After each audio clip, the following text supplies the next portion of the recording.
This is the explanation for the fact that a Frenchman, say, is habitually enterprising in amour and hence bold and often offensive, whereas an American is what is called chivalrous.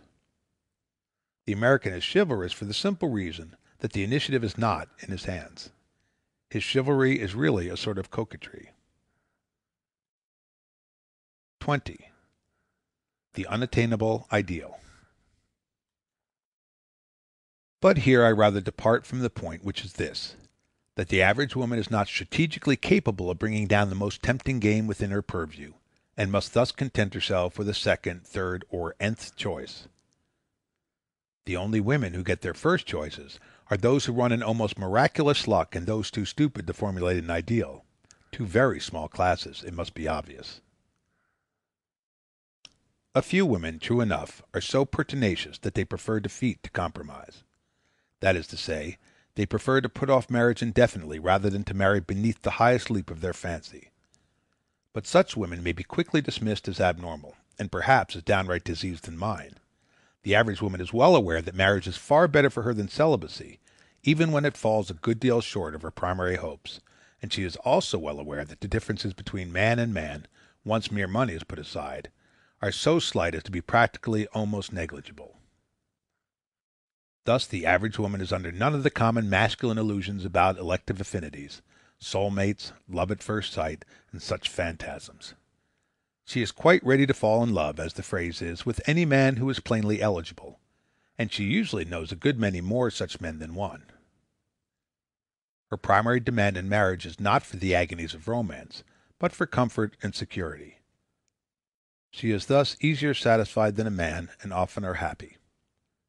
One frequently hears of remarried widowers who continue to moon about their dead first wives, but for a remarried widow to show any such sentimentality would be a 9 days' wonder. Once replaced, a dead husband is expunged from the minutes, and so is a dead love. One of the results of all this is a subtle reinforcement of the contempt with which women normally regard their husbands, a contempt grounded, as I have shown, upon a sense of intellectual superiority. To this primary sense of superiority is now added the disparagement of a concrete comparison, and over all is an ineradicable resentment of the fact that such a comparison has been necessary. In other words, the typical husband is a second-rater, and no one is better aware of it than his wife. He is, taking averages, one who has been loved, as the saying goes, but by one woman, and then only as a second, third, or nth choice.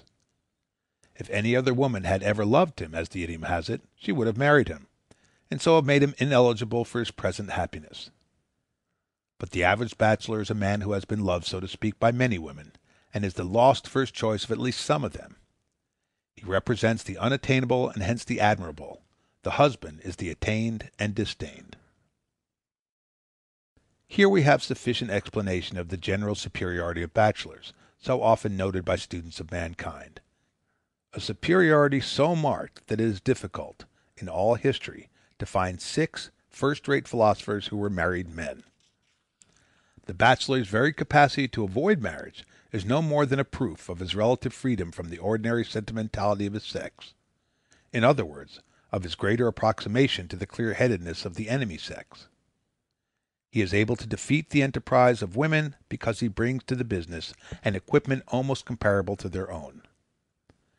Herbert Spencer, until he was 50, was ferociously harassed by women of all sorts.